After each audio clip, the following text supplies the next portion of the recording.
Diomvwama esa valeur na mongamba po Kongo itongama Vivine Moleka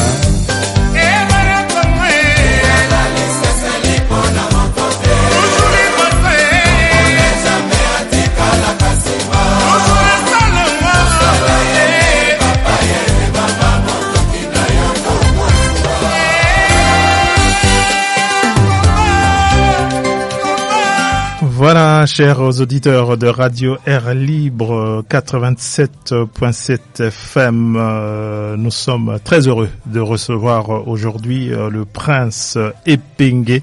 Je ne sais pas si je dois dire le prince Epenge ou tout simplement prince Epenge. Moi, je considère qu'aujourd'hui, c'est la voix de la Mouka et qui est donc en séjour ici en Europe. Et notre première question, naturellement, ce sera Prince Epenge, une petite présentation officielle, parce que j'ai dit que vous êtes la voix de la Mouka, mais certainement que vous pouvez être beaucoup plus précis que ça. Et puis votre séjour, comment dirais-je, dont nous profitons aujourd'hui, elle répond à quoi? Bien. Oui. Je réponds au nom de Monsieur Prince Epenge Wemankoko, président du parti politique et Action pour la démocratie et le développement au Congo et porte-parole de la coalition d'opposition La Mouka dirigée par le président élu Martin Fayulu. Je pense avoir donné l'essentiel ou esquissé ce qui est important pour ceux qui vont nous suivre. Mais je ne saurais terminer ces mots dès l'entame de mon propos sans vous remercier d'abord. C'est une première pour moi d'être dans cette radio et je voudrais remercier Maman qui a rendu cela possible. Maman Pierrette, il est là. Je voulais pas citer le nom. Moi, je cite le nom. Citer avec son autorisation. Voilà. Et cette belle radio. Et apparemment, même si je n'étais pas au courant, mais j'ai l'impression que c'est un peu une partie du Congo qui est ici. Après vous avoir écouté, ça fait du bien quand on est à 8000 ou 9000 km de son pays et qu'on se retrouve comme ça avec l'ambiance de chez nous. Ça fait plaisir et espérons, longue vie et plein succès. En tout cas, merci beaucoup. Alors, votre séjour ici? Mon séjour, premièrement, j'ai été convié à l'Union européenne, département qui s'occupe de l'affaire des Grands Lacs. J'étais aussi convié au Quai d'Orsay à Paris, donc les affaires étrangères de la France. Et ça fait, je crois, 2 semaines et demie que je suis là. J'étais resté à l'Union européenne ici à Bruxelles. Et ensuite, je me suis rendu à Paris. Et j'ai pu également organiser des réunions avec la diaspora. J'étais il y a 2 jours à Lyon. J'ai pu également intervenir dans plusieurs médias pour alerter l'opinion sur la gravité de la situation au Congo. Mais là, je suis à Bruxelles parce que nous estimons qu'il est important que c'est des Congolais qui vivent dans ces pays, qui n'est pas n'importe quel pays, de par l'histoire que nous avons eu ensemble avec ces pays, que ces Congolais-là puissent être au courant de comment le Congo est géré en ce moment. Et donc, nous comptons organiser, ou nous organisons, je vais participer à la grande marche que les partis membres de la Mouka organisent ici, en commençant par les partis politiques SID du président Martin Fayulu, ADD Congo, Action pour la démocratie du Congo qui vont partir, et d'autres partis parce que la Mouka aujourd'hui au moins 19 partis politiques. Là, il y a Dr Matoussi là qui vient d'adhérer avec Abako du premier président du Congo Kasavubu et d'autres partis. Mais ce n'est pas qu'une marche des partis membres de la Mouka, et c'est la marche des Congolais pour pas pour insulter quelqu'un, pas pour s'opposer à des gens, mais une marche pour l'intérêt du Congo. Voilà, en liminaire, ce que je peux dire. Nous allons revenir sur cette manifestation et sa place et son importance, comme vous venez de le décrire. Vous venez de dire que la Belgique, c'est un pays avec lequel nous avons quand même des solides liens. Mais il y a une secrétaire d'État belge qui est allée au Congo et qui est allée vous dire devant vous, yeux dans les yeux, arrêtez de venir en Belgique. Arrêtez de nous envoyer vos enfants ici. Et vous acceptez ça? Bonne question. Est-ce que nous avons accepté cela? Est-ce que nous avons refusé? La question n'est pas d'accepter ou de refuser. La question n'est pas de protester ou de s'indigner. Mais c'est une déclaration qui, nous, de la MOUCA avec le président Martin Fayulu, nous a appelé à une profonde réflexion sur l'état de notre pays. Le Congo, c'est 2 345 410 km². 26 provinces, 145 territoires et des milliers de chefferies, secteurs, 80 millions de terres arables, une faune et une flore qui n'a rien à envier avec d'autres pays au monde. Une diversité ethnique, on parle de plus de 450, qui constitue une chance, une opportunité, comme disent les Américains. Et la diversité est une opportunité.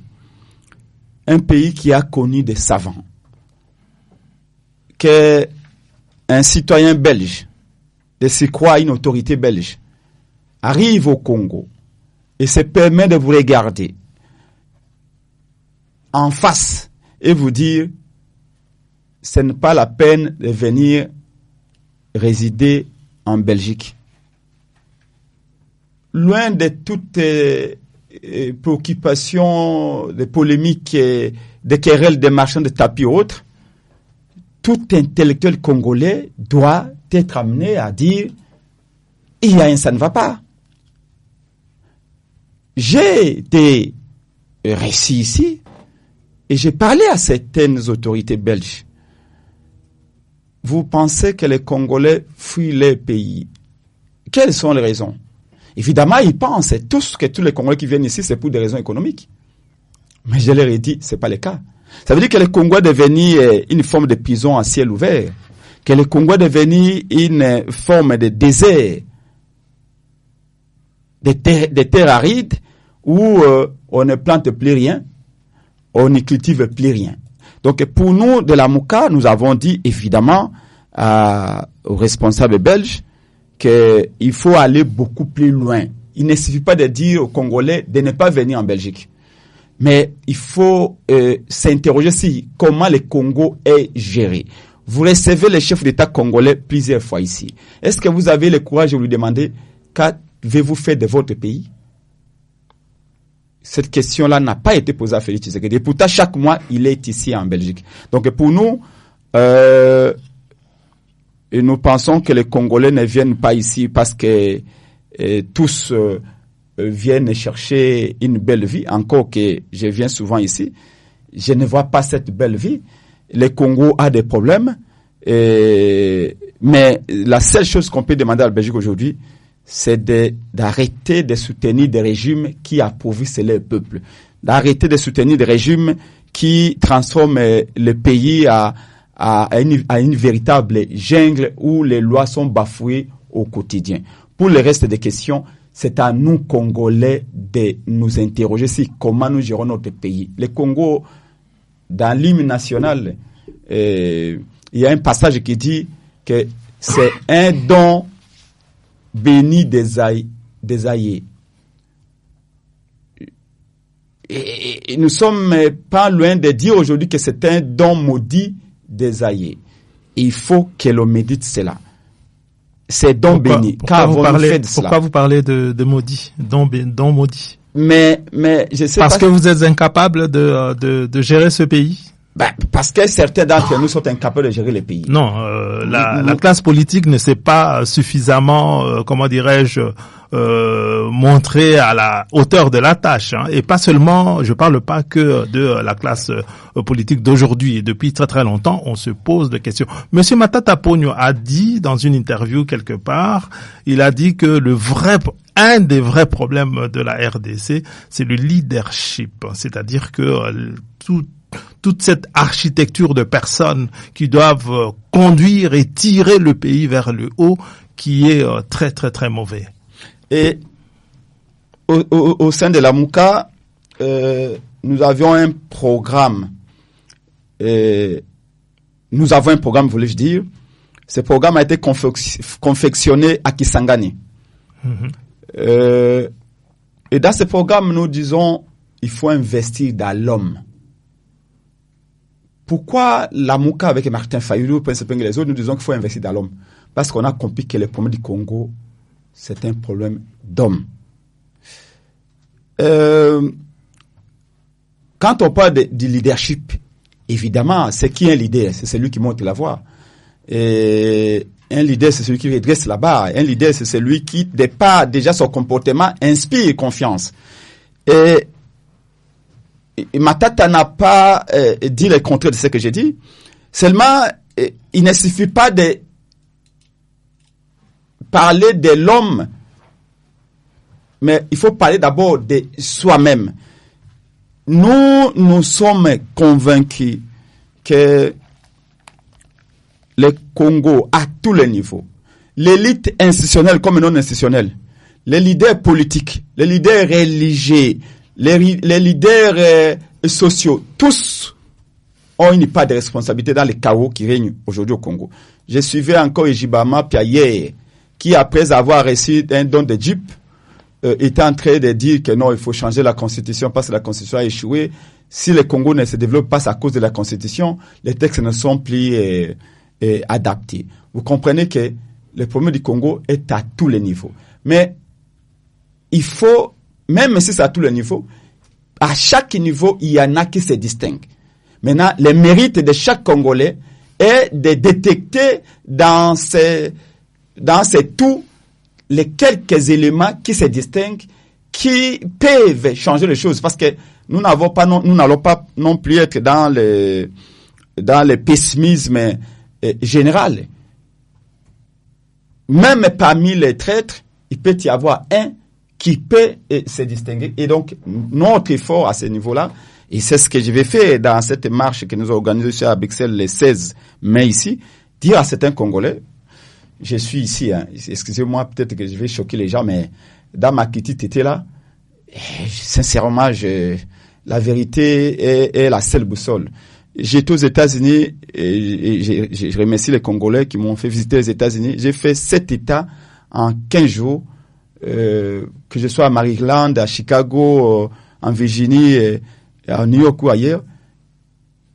J'ai pas compris. Ça m'a amené à faire la comparaison entre la diaspora congolaise de l'Europe et la diaspora congolaise des États-Unis. Je me suis dit, est-ce que ce n'est pas un peu le problème que nous avons au Congo que je retrouve ici à la diaspora?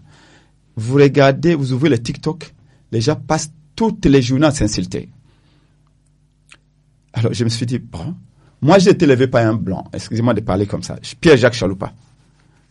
Il est arrivé, sa famille est arrivée au Congo en 1891. Ils ont construit l'Otraco, le port de Kalundu, notamment à Uvira.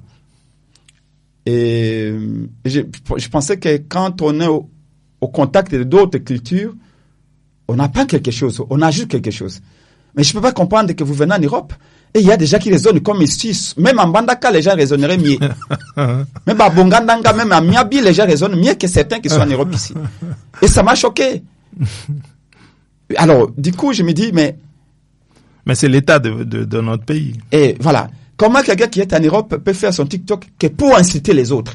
Et vous demandez, ça fait 10 ans qu'il est en France, ça fait 15 ans qu'il est en Belgique. Alors, je te dis, mais c'est une malédiction ou il y a un problème? Alors que nous, on attend qui ont acquis une certaine expertise ici au contact d'autres cultures, rentrent au Congo pour en faire profiter d'autres. Et du coup, parfois, il y a des moments où je me dis, mais est-ce que ça vaut la peine de se battre pour ces gens? Mais évidemment, ça vaut la peine parce que le Congo va au-delà de ce que nous pensons, nous représentons. Peut-être que parmi nos enfants, il y aura ceux qui peuvent venir changer les choses. Monsieur Prince Epenge, vous attendez de ces gens-là qu'ils apportent une expertise. Pour qu'ils apportent une expertise, il faut qu'ils viennent en Europe ayant un bagage minimum. Par exemple, ayant terminé les études secondaires, arrivés ici, ils entrent à l'université, ils étudient, ils terminent leurs études, ils travaillent peut-être, et puis ils peuvent apporter quelque chose. L'état dans lequel nous recevons des jeunes qui ont terminé les études secondaires ici en Europe, mais c'est catastrophique. C'est-à-dire que le problème se pose d'abord fondamentalement dans notre pays. Quel est l'état de l'enseignement en République démocratique du Congo? Mais n'attendez pas que ces personnes qui sont arrivées ici, je sais pas moi, à 30 ou 40 ans, retournent au Congo avec une certaine compétence. Mais non, c'est pas possible. Il y a énormément de gens qui ont terminé en République démocratique du Congo dans de bonnes conditions et qui sont arrivés ici, qui ont étudié, qui ont, qui ont ces expertises-là. Le problème, c'est que quand la classe politique va choisir ses collaborateurs à Matongé, vous n'aurez pas la crème de la communauté congolaise de Belgique ou de France ou des États-Unis. Tout le problème, c'est dans le tri qu'il faut faire, parce que ici en Europe, on a un Congo en miniature. Vous avez du bon, mais vous avez aussi de la diasporie.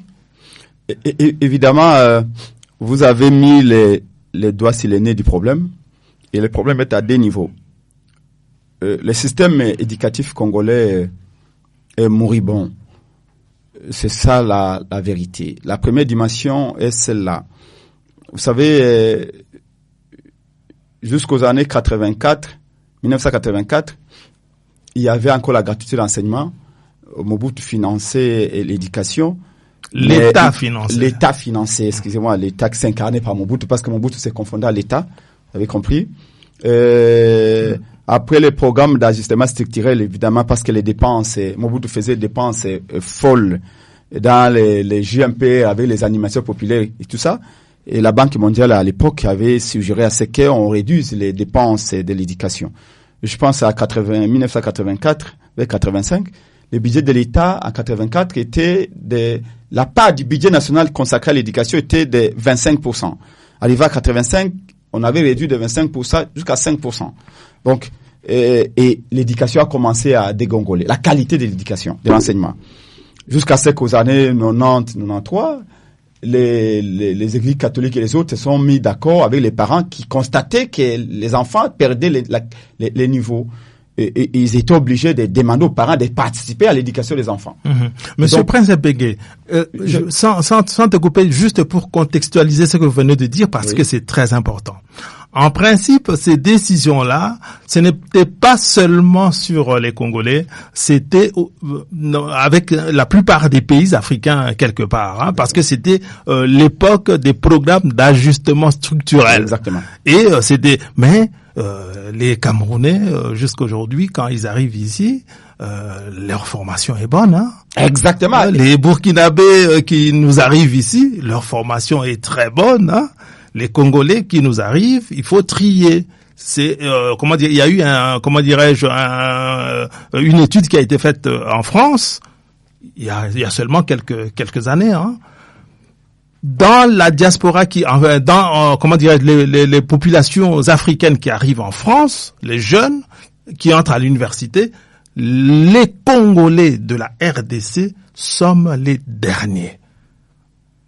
Évidemment, j'étais en train de... Nos étudiants sont les derniers en France, ceux qui entrent en première année. Ouais. Et vous avez raison, j'étais en train de brosser... J'étais en train d'établir presque la généalogie du problème congolais en matière d'éducation. Maintenant, les parents participaient à l'éducation des enfants, frais scolaires et autres. Mais c'est ce qui arrive sans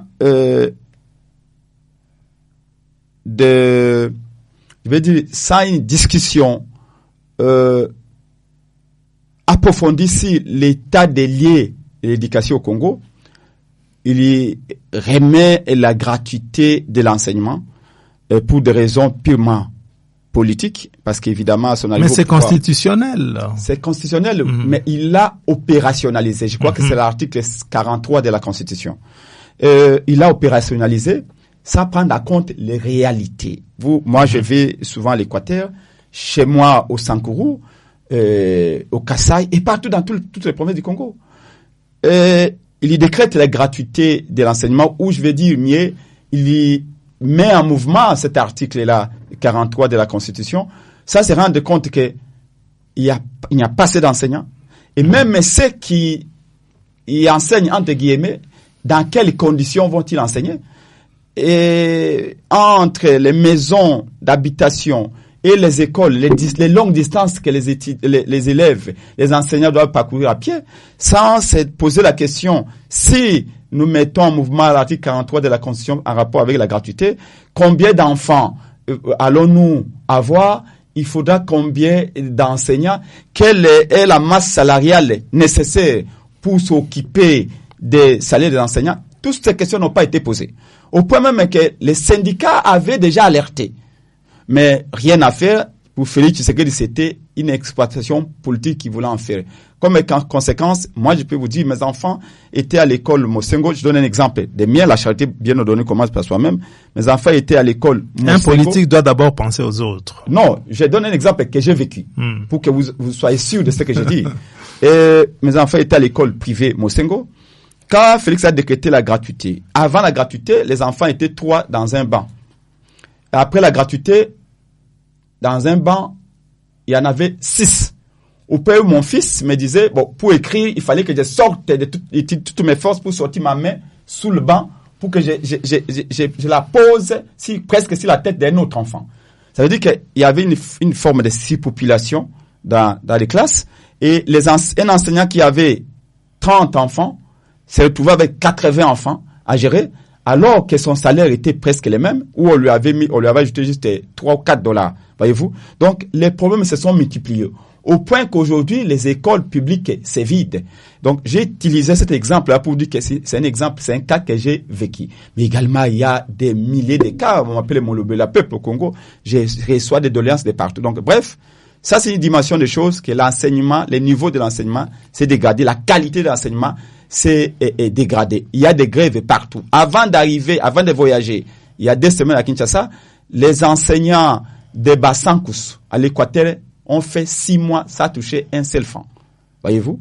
Là, c'est une dimension des choses qui montrent que voilà. Vous dites que ce qui arrive ici, les niveaux d'enseignement, les niveaux d'éducation a suffisamment baissé et le problème est général. Mais il y a une autre dimension que vous avez épinglée, et là encore, je donne un cas vrai que j'ai vécu. J'ai été reçu à Chicago, un monsieur qui s'appelle Marien, avec sa femme. Il est arrivé aux États-Unis, ça fait maintenant, je crois, 15 ans. Il me raconte une histoire. Il est dans un domaine nucléaire. Il a fini avec des Japonais, il a fini avec les Chinois et les Coréens. À la fin de ses études à Chicago, au bout de 6 mois, les Coréens étaient rentrés chez eux. Les Chinois également. Les Japonais également. Et lui, il est resté seul à Chicago. Alors, il s'est dit, mais qu'est-ce que j'ai fait? Je rentre chez moi au pays, mais je vais rentrer au Congo après avoir eu mon diplôme, ma spécialisation en énergie nucléaire, pour faire quoi? Et la question qu'il m'a posée, je dit, mais si je rentre au Congo, on va me dire, ben, est-ce que vous êtes prêt de dire Fatou Béton? Si vous ne dites pas Fatou Béton, on ne vous quitte pas. On va vous demander est-ce que vous soutenez le chef de l'État. Donc, voilà ce que nous, politiques, nous pouvons changer. Et cette situation-là, excusez-moi de parler souvent de mon cas, j'ai fini mes études à l'INIKIN. J'avais un professeur, à l'époque, il était chef de travaux. Il était bourgmestre de la commune de Barombo. Il passe ça. Il s'est retrouvé dans une réunion de PPRD. Et Kimbuta a animé, parce qu'à l'époque, Kimbuta a animé lui-même les réunions de PPRD. Des chansons à la gloire de Kabila. Mais les chefs de travaux n'arrivaient pas à chanter. Et Kimbuta lui a dit, mais toi, tu penses que parce que vous êtes chef de travaux à l'INIKIN, que vous êtes devenu bourgmestre? si vous ne chantez pas, vous n'entendez pas la chanson à la gloire de Kabila, on va vous foutre dehors. Et il a dit que non, moi je me sens pas bien, je peux pas chanter. Et au bout de 2 semaines, le bourgmestre a été suspendu. Pour vous dire que au Congo, peu importe ce que vous êtes ici, il y en a qui ont l'expertise. Nous avons des spécialistes dans plusieurs domaines. Et nous avons peut-être certains de meilleurs médecins, même en Afrique d'ici. Mais ces gens ne peuvent pas rentrer au pays parce que pour rentrer au pays, il faut d'abord que tu adhères à l'IDPS aujourd'hui. Et à l'époque, il faut que tu adhères au PPRD. Vous avez vu même certains artistes et musiciens, même un autre ami ici, Lumumba, qui s'est distingué lors de la CAN au Maroc. Voyez-vous, il a été obligé d'aller adhérer au parti de Bidimbu, même si par après ils ont fait des cinémas. Donc, c'est comme ça au Congo. Et cette réalité, ça nous l'a changé nos politiques. Et moi et Pengue, et nous, la Mouka, nous nous engageons à changer tout cela. Voilà pourquoi on dit tout. Dans notre tradition, moi je suis en Amongo, chez nous on dit que les poissons commencent à pourrir par la tête, c'est pas par la queue. C'est le leadership qu'il faut changer, un leadership de qualité qu'il nous faut au Congo. Or, en ce moment au Congo, on a un problème de leadership avec M. Félix Tshisekedi. Alors, il y a un problème de leadership. Pour changer le leadership, c'est un travail énorme, tel que nous avons nos partis politiques qui sont là, qui fonctionnent très mal. Nous avons des institutions qui fonctionnent très très mal. Nous avons un gouvernement. Nous avons les ministères ont des administrations. Ces administrations fonctionnent extrêmement mal. Donc tout ne va pas.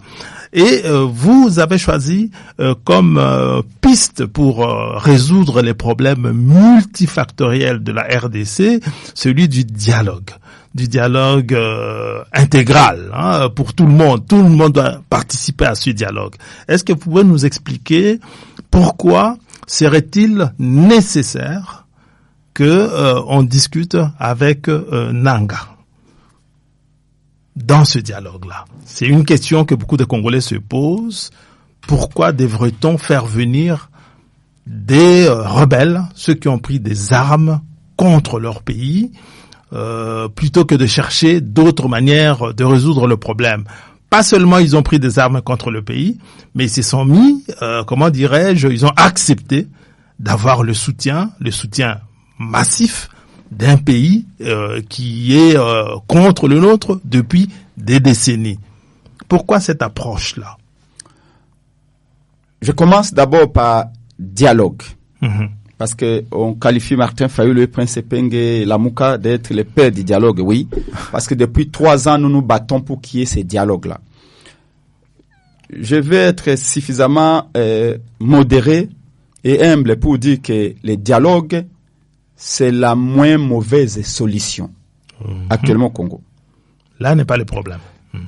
D'abord, c'est les principes. Et vous dites, pourquoi vous voulez que dans ce dialogue-là, même Nanga soit présent? Par exemple. D'abord, je voudrais commencer par vous dire que nous sommes opposés contre toute forme de violence. Nous sommes opposés contre toute forme de rébellion. Que cette rébellion soit contre la Constitution, parce qu'aujourd'hui, je peux vous dire que Félix Tshisekedi a pris les armes contre la Constitution. C'est une forme de violence qu'il veut implémenter. Nous sommes contre. Nanga a pris les armes contre la République. Nous sommes contre. Parce que nous ne croyons qu'à la démocratie, au principe de la démocratie. Maintenant, il y a un problème devant nous. C'est que le pays est aujourd'hui, je dirais, le pays est dans la voie de la somalilandisation. En réalité, peut-être que vous êtes ici à 9000 km du Congo, 8000 km, mais nous avons un pays en 2 morceaux. Et croyez-moi, si on laisse Félix Tshisekedi, qui négocie déjà avec Nanga, ils étaient à Doha, maintenant ils sont tout près de chez vous ici à Montreux, si on laisse Nanga et Félix Tshisekedi continuer dans leur cinéma là, Goma Bukavu restera encore pendant 20 ans occupé. Et notez ce que je vous dis. vous me posez la question, mais pourquoi voulez-vous que dans ce dialogue Nanga participe? Mais comment expliquez-vous que Félix Tshisekedi, qui à l'intérieur dit que Nanga est le diable, Kagame est le diable, a déjà donné à Kagame sa part à Washington, dans l'accord des principes de Washington, et s'apprête à donner à Nanga sa part à montrer. Alors si le gouvernement peut négocier déjà avec Nanga déjà, ils étaient pendant presque 8 mois à Doha, maintenant ils se sont déportés en Suisse. Alors, si vous pensez que Félix pense que Nanga n'a aucun problème de négocier avec eux là-bas, pourquoi ça poserait problème qu'on l'écoute également sur ses revendications dans un forum beaucoup plus global et globalisant? Nous partons du principe... Restons sur cette question-là. Hein, si vous posez cette question-là, vous ne faites que refaire ce que le Congo a connu depuis plusieurs décennies. Avec le M23, c'est comme ça. Avec le CNDP, c'est comme ça. Donc, c'est la prime aux rebelles. C'est la prime à ceux qui prennent les armes. Et vous refaites la même chose. Il y a quelque chose que les Congolais devraient faire, c'est d'assumer leur pays et les difficultés de la République. On peut avoir des voisins qui sont bons, mais on peut avoir aussi des voisins qui envient notre pays, qui voudraient imposer leur volonté. C'est pas pour cela qu'il faut pas se battre. Il y a une étape que nous voulons sauter. Nous ne voulons pas assumer cette dureté-là, cette nécessité de défendre notre pays, quoi qu'il en coûte. Et parce que nous ne voulons pas le défendre, nous acceptons de discuter avec ceux qui nous agressent. Je pense que, comment dirais-je, attends une seconde, Prince. Mais avant qu'il ne pose la question... répondez directement. Je réponds directement.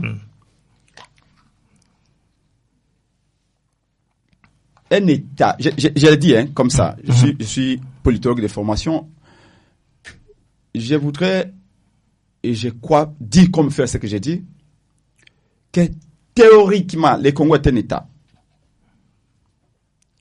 Mais opérationnellement et concrètement, le Congo ne répond plus aux critères d'un État. Parce que qu'est-ce que c'est qu'un État? Un État, par définition, c'est celui qui sait protéger. C'est celui qui sait garantir l'intégrité de ses frontières. C'est celui qui sait s'occuper de ses fils et fils. C'est celui qui sait dire non. Oh! Quand vous regardez, par exemple, les accords, si les migrants que Félix a signés avec Donald Trump, en secret, le Congo ne sait plus dire non. Quand vous regardez la porosité de nos frontières, le Congo ne maîtrise pas comme État ses frontières. Ce qu'on appelle les violences, l'exercice de violence légitime, pas symbolique, je dis bien légitime, ça veut dire quoi? Ça veut dire que pour tout celui qui est à l'intérieur du Congo et qui peut s'hasarder à enfreindre ses lois, l'État a les leviers nécessaires pour lui faire sentir que seuls les droits établis par son peuple l'emportent ici tous. Or, aujourd'hui, Nanga a été condamné à mort. Kabila a été condamné à mort. Mais ils sont sur le territoire congolais. Si nous étions un État, on les aurait déjà arrêtés. Mais pourquoi on n'y parvient pas? Parce que l'État n'existe plus. Pourquoi l'État n'existe plus? Parce que l'État est géré par les institutions. Oh, les institutions au Congo ne fonctionnent plus. Je peux vous le dire qu'au Congo, il n'existe plus qu'une seule institution. Institution président de la République. Félix Tshisekedi. Les parlements n'existent plus. Félix Tshisekedi peut envoyer au président du Parlement aller au coin marché de cacahuètes et il va partir. Félix Tshisekedi peut envoyer Madame Soumina va m'acheter de l'huile de palme, elle va aller. Félix Tshisekedi peut demander au président de la Cour constitutionnelle va m'appeler les cirés des chaussures, il va aller. Ça veut dire quoi? Les principes qu'on appelle des checks and balances, les contre-pouvoirs n'existent plus. Oh, c'est les contre-pouvoirs qui donnent à l'État son sens. Ça n'existe plus. Alors, un État dont l'élection n'existe pas, ou n'existe plus, cet État-là va pouvoir faire sentir sa puissance dans ses frontières comment? Donc, évidemment que l'idéal aurait été que le Congo mettant en mouvement son armée, sa police, pour bouter les Rwandais hors du territoire, pour chasser Nanga. C'est cela l'idéal. Vous préférez un chemin facile, quoi. Non, oui. C'est pas un chemin facile. L'histoire nous apprend aussi. Ce que vous n'avez pas pu obtenir par la droite, vous pouvez l'obtenir par la gauche. Ce que vous n'avez pas pu obtenir par la force, vous pouvez aussi l'obtenir par des soft power. Regardez l'Amérique avec l'Iran. Ils ont commencé comment? Aujourd'hui, ils négocient, non? Pourquoi? Et je vais dans l'histoire. Pardon, oui, restons à cet exemple-là. Cet exemple-là est bon, il est très bon. Vous allez venir, d'ailleurs, vous notez, vous avez un stylo, vous notez. En 91, 92, pendant la conférence nationale souveraine, vous êtes plus âgé que moi. Même si je suis un peu jeune et vieux en même temps. Il y a eu un général qui s'appelait Mbumba Nathanaël, qui faisait à mettre reprises d'inquisition au Katanga. Mais Mosengo l'avait appelé. Il a dit Mbumba Nathanaël, arrêtez la guerre. Il était logé en Angola, il était basé en Angola. Il partait au Katanga pour faire la rébellion. On lui a dit, écoutez, on en a assez. On tue beaucoup les Congolais. Venez nous dire quel est le problème. Venez à la conférence nationale souveraine. On vous donne toutes les garanties. Et Mbumba Nathanaël avait laissé les armes. Il était venu à la conférence nationale souveraine. Et à la fin de la conférence, on m'a même dit qu'on lui avait acheté une parcelle à bon marché. Et c'est là où même il est décédé. Je ne dis pas que c'est comme ça qu'on veut faire avec Nanga. Mais à défaut que l'État congolais puisse avoir la puissance de fait pour neutraliser la rébellion, j'ai commencé par vous dire que Lamuka, ADD Congo, Martin Fayulu, nous sommes opposés contre toute forme de rébellion. D'ailleurs, je vais vous montrer comment nous sommes constants. Oui, mais on le sait. Une seconde. En 2013, José Makila est ici avec vous en Belgique, je pense. Appelez-le, il va vous témoigner. Que Fayulu reste le même, en dépit des gens, l'argent qu'on donne aux gens pour l'insulter, dire qu'il est avec Félix Tshisekedi. On n'a jamais été avec Félix Tshisekedi, mais on aime les pays plus que tout. Le M23 avait envoyé des invitations aux opposants. À l'époque, M. Félix Tshisekedi était encore opposant. José Makila était là, Franck Diongo était là. Tous ceux qui étaient à Bruxelles avec vous ici, qui sont aujourd'hui au pouvoir, étaient avec nous. Les invitations étaient venues de l'Ouganda. On a envoyé même l'argent, même les tickets, billets d'avion. Martin Fayulu a dit, j'ai combat Kabila. Mais demander à aller en Ouganda pour soutenir les M23 au fait de combattre Kabila avec les armes, je ne le ferai jamais. De la même manière, nous disons, on n'a jamais soutenu la rébellion sous Kabila, on ne soutiendra jamais la rébellion sous Félix Tshisekedi. Nous combattons Félix, mais jamais nous n'allons vendre nos armes. Juste une question. Pour que Félix parte. Nous allons faire partir Félix Tshisekedi par la voie démocratique. Donc pour nous, nous disons que Nanga doit être sur la table de négociation. Une question d'un auditeur, s'il vous plaît. Doit rentrer au pays pour être là. Prince Epenge. Pour que la question soit traitée une fois pour toutes. D'accord, mais prenons une petite question d'un auditeur qui est en ligne. Bonjour, monsieur. Oui, bonjour. Je salue Prince Epenge. C'est vraiment un honneur pour moi de l'avoir aujourd'hui et puis de lui poser une question ou des questions. Vraiment, c'est un monsieur que je respecte. La première question, je l'ai suivi sur TV5. Il y a de cela une semaine ou 5 jours. Prince Epenge, en répondant sur la question du journaliste pour les dialogues, concernant les dialogues, Prince Epenge, il était favorable au dialogue, mais il a demandé de l'aide du président angolais. Ça m'a tiqué un peu. C'est pour dire que le pouvoir de l'opposition n'a plus de pouvoir. Prince Epenge qui a fait la science politique, qui sait que c'est la masse, c'est la population qui peut bouger les pouvoirs en place. On a vu ça, les printemps arabes. Mais c'est comme si cette opposition est affaiblie et on voit une grande voix de la Mouka demander de l'aide au président angolais. Ça, c'est la première question. Je passe vite à la deuxième question. Je suis très content de l'attendre parler de Chalupa. Chalupa, c'est ce monsieur que j'ai beaucoup respecté. Je l'ai pas connu, je le connais pas, mais à travers la télévision, je suivais depuis la France. Et lui, il était au Congo. J'étais vraiment content de voir un Européen s'investir dans la politique congolaise. Mais Chalupa avait été arrêté parce qu'il était candidat. Manigancé, cette histoire était boutiquée par Tambwe Mwamba. Et Chalupa était malade en prison, il est sorti, je sais pas sa maladie, après il est parti mourir en Europe. Mais Prince Epenge était reçu par une chaîne HK Télévision, Espoir HK Télévision. La journaliste lui avait posé la question, qu'est-ce qu'il pensait de ce qu'on avait fait à Chalupa? Il était interné à l'hôpital en prison de Makala, malade. Il n'avait même pas bénéficié de liberté conditionnelle. Il avait été libéré au moment où sa maladie était vraiment presque en phase terminale. Et Prince Epenge avait répondu que ezali makambo nzambe. Nzambe ndia koyeba ndenga kosala nda batambo mwamba. Moi j'ai été mais ça c'est grave. Tshisekedi donne la vie, donne le Congo au pasteur. Même Epenge, un politologue, donne l'avenir du Congo au pasteur. Quelqu'un comme Tambwe Mwamba et toute sa bande, ils ont pris ces messieurs-là, même pas, on peut dire que c'est, comment on appelle ça? On appelle ça non-assistance à personne en danger. Les messieurs partis mourir. Tout ce que les messieurs ont fait au Congo, et de par ses ancêtres, il est mort au Congo, et maintenant, Prince Epenge que je respecte, mais sa réponse n'était pas à la hauteur. Moi, j'aurais voulu qu'il nous dise que non, écoutez, le jour J, la vérité sera établie, on saura qu'est-ce qui s'était passé, pourquoi un gars comme Chalupa qui était malade n'était pas libéré au moment opportun. En tout cas, je lui laisse la réponse. En tout cas, merci beaucoup pour votre question. On va enchaîner directement avec Prince. Oui, moi c'est Prince Djongo. Bonjour Monsieur Prince Epenge. J'ai suivi comme l'auditeur aussi votre intervention sur TV5 et il y a quelque chose que j'ai retenu en parlant de dialogue. Vous avez parlé du processus de Kinshasa. Si j'ai bien compris. Alors, si je comprends votre logique, c'est ce que l'une des originalités du dialogue tel que vous proposez, c'est que ce dialogue aurait lieu à Kinshasa. Et je comprends bien si ça le processus de Kinshasa. Alors, la question que je voulais savoir, qu'est-ce qui garantit que ce dialogue ne soit pas influencé ou récupéré à Kinshasa, parce que Kinshasa est le siège du pouvoir.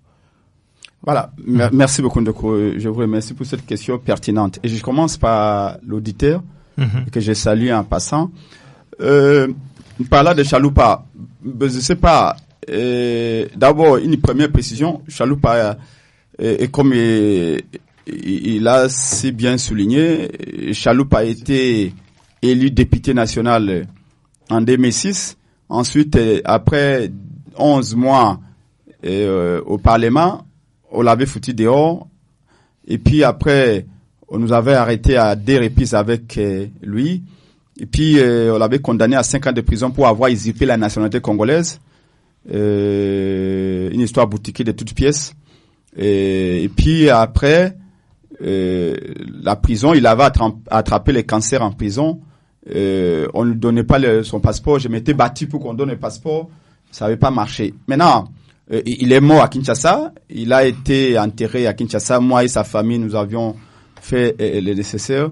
Et nous remercions tous ceux qui nous avaient aidés, et notamment le président Moïse Katumbi, qui, il faut le souligner, Moïse Katumbi avait sorti pas moins de $20,000 pour aider Chalupa quand il était interné à Antioche, je crois. Il y a un hôpital là en Grèce, parce son père était d'origine portugaise et sa mère d'origine grecque, mais né à Kalundu, à Uvira en 1948. Je sais pas, la chaîne HK, c'est pas quelle chaîne où je suis intervenu, je n'ai pas en mémoire cette chaîne-là, mais en tout cas, j'ai toujours dit à ses enfants et à sa femme que le temps n'efface pas les crimes et que les moments viendront où chacun rendra ses comptes. Nous ne voulons pas de la vengeance. Évidemment, je suis chrétien, j'assume ma foi chrétienne, mais j'ai dit que ce qu'on demandera, c'est simplement que chacun de nous rende compte. Comme ceux qui font aujourd'hui, ceux qui nous harcèlent, ceux qui nous arrêtent aujourd'hui, chacun va rendre compte. Ça, c'est très clair. Alors, par rapport au président angolais, oui, le président angolais a été officiellement investi par l'Union africaine pour aider les Congolais à organiser les dialogues nationaux inclusifs. Et dans les plans, dans la feuille de route de l'Église catholique et l'Église DCC, il a été dit ceci. Tshisekedi, Félix va convoquer les dialogues. Comme Kabila avait convoqué les dialogues de la Senko. Tshisekedi convoque les dialogues. L'Église catholique et l'ECC vont assurer la facilitation et l'Union africaine va accompagner.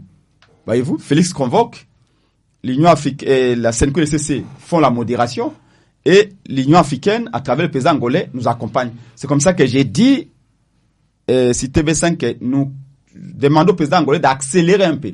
Parce que je voudrais vous rappeler ici que le président angolais avait même commencé à envoyer des invitations. Nous, la Mouka, avec Martin Fayulu, nous étions invités par le président angolais. Mais M. Félix Tshisekedi, qui a peur du dialogue comme le diable a peur du nom de Jésus, est en train de mettre une forte pression pour que le dialogue n'ait pas lieu. Pourquoi? Et vous n'avez pas les moyens, je veux dire, les partis politiques n'ont pas les moyens de, d'imposer aussi un poids politique suffisant au président de la République pour qu'il accepte. C'est là le problème. Vous aviez dit vous-même que la politique et l'État, c'est un peu ça. C'est le contrebalancement, le pouvoir et le contre-pouvoir, ainsi de suite. Et donc là, Tshisekedi peut faire ce qu'il veut. Malgré ce qu'il a promis au président angolais, il peut faire ce qu'il veut.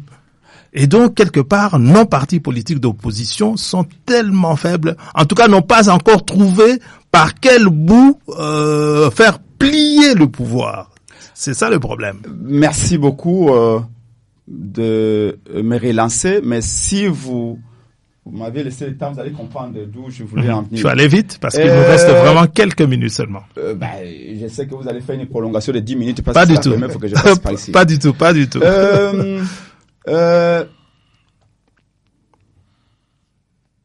Tout politique, tout pouvoir, toute opposition est à la fois bénie de l'intérieur et de l'extérieur.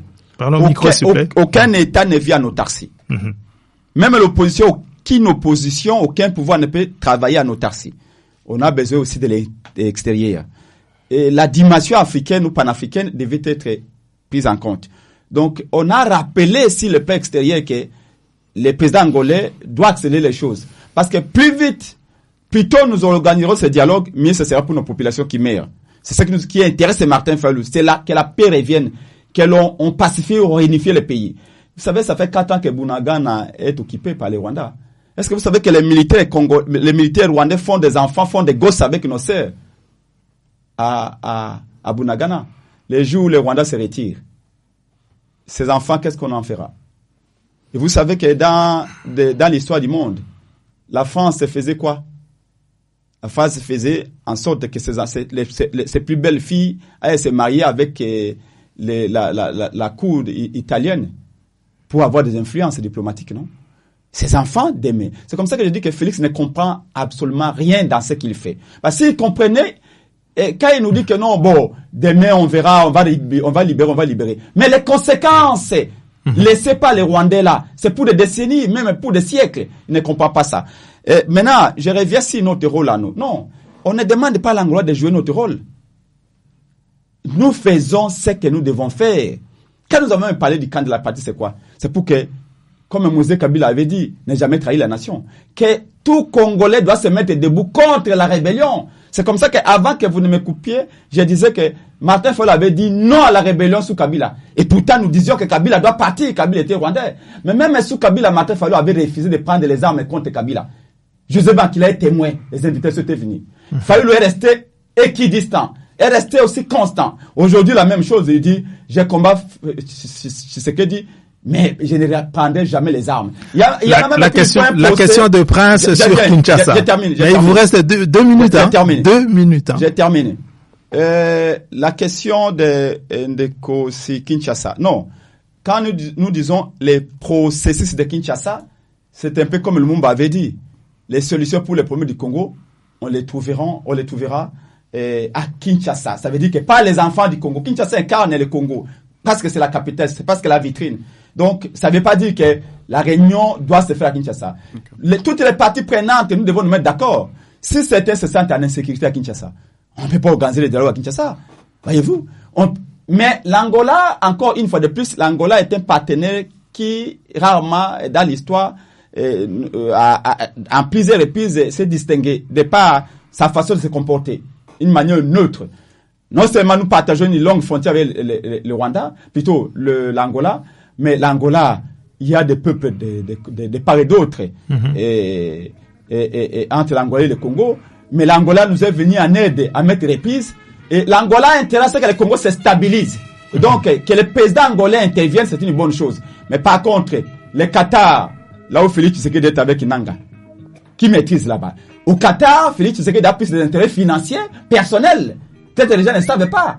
Et ensuite, ce qui maîtrise. Du reste, dans ce cadre-là, l'opposition n'est pas représentée, et la société civile n'est pas représentée, et même les victimes de la guerre ne sont pas prises en compte.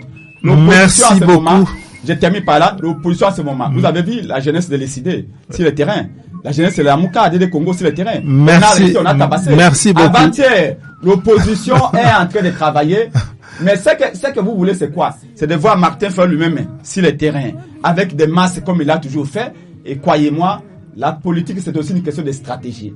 Même quand on fait une course de fonds, au début, on commence par 2 pas, 3 pas. Il y a le moment où nous allons décider d'accélérer et on va le faire. Croyez-moi. Merci, Prince Mpenge. Il est 14h. Changement de constitution. En tout cas, nous irons récupérer notre territoire et organiser des élections parce qu'en 2028, qu'il neige ou qu'il pleuve, M. Félix Tshilombo il devra partir. Son avenir est au Sénat. C'est ce que nous disons et donc je finis par demander merci beaucoup. À tous ceux qui habitent en Belgique, à tous ceux qui habitent à Bruxelles, au nord du Congo. Nous ne marchons pas contre Félix. Donnez juste la date et le lieu. Nous marchons pour demander, exiger un dialogue national inclusif, mais pour dire non aux migrants qu'on nous amène au Congo, c'est fou, c'est malade là. Donald Trump avait dit que les États africains ce sont des États de merde. Il est 14h. Merci beaucoup, Prince Epenge. Mais nous marchons pour dire non aux merci beaucoup. De toute façon, ça ne passe plus. Donc, hein? Les 16, tous à Bruxelles ici, venons nombreux pour cette marche des enfants de Lumumba. Si vous êtes enfant de Lumumba, vous êtes enfant de Katavubu, le 16 mai. Vous êtes enfant de Kimbangu, et vous êtes enfant même de Tchétchik Lumumba. Venez pour la patrie, pour les Congolais. C'est 16 mai. Merci beaucoup.